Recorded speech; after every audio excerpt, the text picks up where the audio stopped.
दोस्तों हैप्पीनेस क्या है? खुशी क्या है?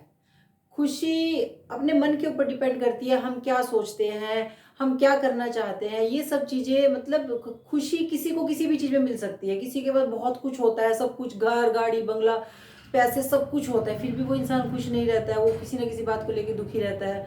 और किसी-किसी इंसान के पास कुछ भी नहीं होता है, बस सिर्फ़ उनका रहने खाने का इंतज़ाम होता है उनके पास, फिर भी वो खुश रह लेते हैं। तो ऐसा क्यों होता है? क्योंकि ये खुशी जो होती है ना, वो हमारे मन के ऊपर डिपेंड करती है कि हम क्या सोचते हैं, हम किस चीज़ में खुशी ढूँढते हैं। तो एक आदमी था, वो उसको खुशी मिलती थी दूसरों की मदद करने में। वो आदमी ये सोचता रहता था कि मैं अगर किसी भी तरीके से दूसरे के काम आ सकूँ, मैं किसी भी तरीके से दूसरे की मदद कर सकूँ तो मैं ज़रूर करूँ। उसका जीवन का एक ही लक्ष्य था कि मुझे दूसरों की मदद करने में बहुत खुशी मिलती है, और ऐसे करते-करते उसका जीवन चलता जा रहा था। वो जब भी कोशिश करता था, जब भी किसी को उसकी मदद की ज़रूरत होती थी, सबको पता चल गया था कि अगर हम उसके पास मदद के लिए जाएँगे तो वो हमारी मदद ज़रूर करेगा। ऐसे करते-करते उसका जीवन चल रहा था। एक दिन मृत्यु एक ऐसा सच है जो सबके साथ होना है, तो एक दिन उसका भी मृत्यु का टाइम आया। जब मृत्यु का उसके समय आया तो यमराज उनके पास आते हैं। यमराज उनसे बोलते हैं कि तुमने अपना पूरा जीवन दूसरों की मदद करने में बिताया है, तो मैं तुम्हें ऑप्शन देता हूँ कि तुम कहाँ जाना चाहोगे? नरक में जाना चाहोगे या स्वर्ग में जाना चाहोगे? ये तुम चूज़ करोगे। जो तुम कहोगे तुम्हें वहीं पर लेके जाया जाएगा। तो वो व्यक्ति सोचने लग जाता है कि मैं नरक में जाऊँ या स्वर्ग में जाऊँ, क्योंकि देखा तो किसी ने भी नहीं है कि नरक क्या होता है, स्वर्ग में क्या होता है। जीते जी तो कोई इंसान नहीं देख पाता ना। तो वो सोचने लग जाता है, तो उसने सोचा कि मैंने नर्क के बारे में बुरा-बुरा सुना है और स्वर्ग के बारे में अच्छा-अच्छा सुना है।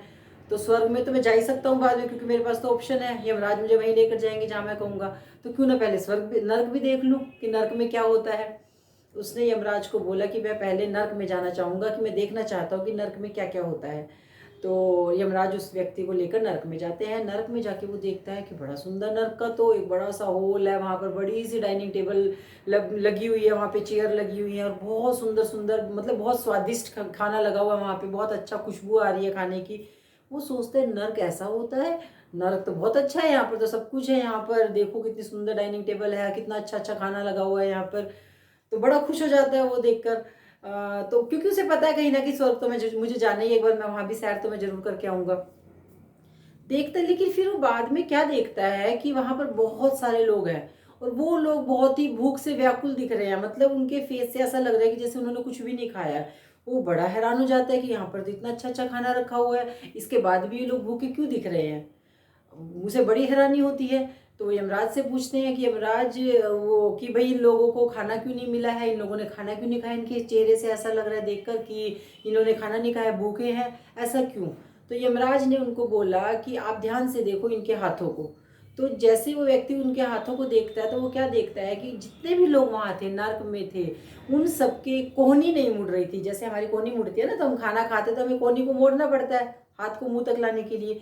उन सबकी कोहनी नहीं मुड़ रही थी और उनके हाथ ऐसे बिल्कुल स्ट्रेट थे, सीधे थे, मतलब उनके हाथ ही नहीं मुड़ पा रहे थे, तो खाना कैसे खाएँगे? खाना बेशक उनके सामने रखा है। वो व्यक्ति तो बड़ा हैरान हो जाता है, परेशान हो जाता है कि ऐसा होगा, अगर मैं यहाँ पर रहूँगा तो मेरे हाथ भी ऐसे ही हो जाएँगे, फिर मैं तो का हाथ नहीं मोड़ पाऊँगा, तो मैं भी खाना नहीं खा पाऊँगा। तो वो एकदम से यमराज को बोलता है कि नहीं, नहीं, मुझे स्वर्ग में ले चलो, मुझे स्वर्ग में जाना है। अब वो स्वर्ग में जाता है, स्वर्ग में जाकर भी ऐसे ही देखता है कि वहाँ पर बहुत बड़ा-सा कमरा है, वहाँ पर भी डाइनिंग टेबल है, ऐसे ही अच्छा-अच्छा खाना लगा हुआ है। लेकिन वहाँ पे सब लोग बहुत खुश हैं। वो देखते-देखते वो खुश हो जाता है कि चलो यहाँ पर मैं खुश रहूँगा और मुझे अच्छा खाना भी मिलेगा। फिर वो जब उनको देखता है, वो धीरे-धीरे करके थोड़ा टाइम जब उनको जाता है, जब ध्यान से देखता है, तो वो देखता है कि इन सबके भी कोहनी नहीं मुड़ रही है, इनके भी हाथ सीधे हैं, फिर ये इतने खुश कैसे? ये इतने मतलब नाच रहे हैं, गा रहे हैं और एकदम खुश है, वो भूख से व्याकुल भी नहीं दिख रहे हैं। वो हैरान हो जाता है ये देख के भी, ऐसा क्यों हुआ? फिर वो यमराज से पूछता है कि ऐसा क्या हुआ कि इनके भी हाथ सीधे हैं, इनकी भी कोहनी नहीं मुड़ रही है, फिर भी ये खुश दिख रहे हैं, इनको भूख भी नहीं लगी, ऐसा लग ही नहीं रहा है। तो यमराज उन्हें बोलते हैं कि तुम ध्यान से देखो कि इनके अंदर ऐसा क्या अलग है जो नर्क के लोगों के अंदर नहीं था। फिर वो व्यक्ति ध्यान से देखने लग जाता है कि ऐसा क्या है जो वहाँ नहीं था, यहाँ पे है। जैसे ही वो देखता है, ध्यान से ऑब्जर्व करता है, उसे पता चलता है कि जो हाथ तो सबके सीधे हैं, ऐसे ही हैं। लेकिन यहाँ के लोगों ने सीख लिया है कि अगर हम दूसरे को खाना खिलाएँगे, तो जब हम दूसरे को ऐसे खाना खिलाएँगे, तो वो दूसरे का हाथ भी मेरे मुँह तक जाएगा, वो मुझे खाना खिलाएगा।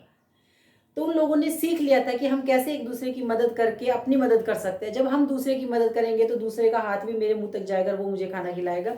और इस तरीके से वो एक दूसरे की मदद करते-करते एक दूसरे को खाना खिला रहे थे, एक दूसरे का पेट भर रहे थे, एक दूसरे के साथ डांस कर रहे थे, एक दूसरे के साथ बातें कर रहे थे। वो सब खुश थे।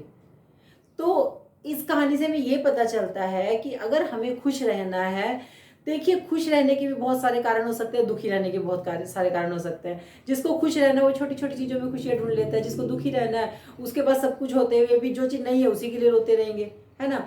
जब जैसे अब मान लिया जाए हमारे पास एक छोटा घर है, तो कोई लोग इस बात पे भी खुश हो सकते हैं, चलो हमारे पास रहने के लिए घर तो है। ऐसे बहुत सारे लोग हैं जिनके पास घर ही नहीं है, या फिर जिनके पास किराए का घर है, या जिनके पास मतलब जिनके पास बहुत सारे ऐसे लोग हैं जिनके पास किराए का घर भी नहीं। आपने देखा होगा रोड के किनारे पे ऐसे बैठे रहते हैं, वहीं पे अपना टाइम स्पेंड कर देते हैं वो लोग।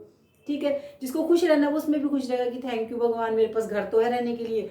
और कुछ लोग ऐसे होते हैं जिनके पास बड़ा घर भी होता है, उनको तब भी लगता है कि ये घर भी छोटा है, मुझे तो उसके पास इतना बड़ा घर है, तो उनको उससे भी बड़ा घर लेना है। तो मतलब यही है कहने का कि खुश रहने के लिए आपका जरूरी है आपका दिमाग से आप क्या सोचते हैं। देखिए खुशियां ना दूसरों के साथ बांटने से बढ़ती हैं। अगर आप दूसरों की मदद करेंगे तो एक टाइम पे वो भी आपकी मदद करेंगे। तो इसीलिए हमें ये छोटा सा जीवन मिला है, हमें इसमें दूसरों की निस्वार्थ भाव से सेवा करनी चाहिए जितना हो सकता है हमसे। जरूरी नहीं है कि सेवा और मदद करने के लिए पैसा ही जरूरी होता है, नहीं। बहुत सारी ऐसी चीजें कि बिना पैसे के हम दूसरों की मदद कर सकते हैं। बहुत सारी चीजें ऐसी होती हैं। तो आप कोशिश करें, इतना छोटा सा जीवन हमें मिला और आप देख रहे हैं। और आज के समय में तो वैसे भी सबको पता है कि एक सेकंड में पता ही नहीं चलता कब आदमी था और कब नहीं था।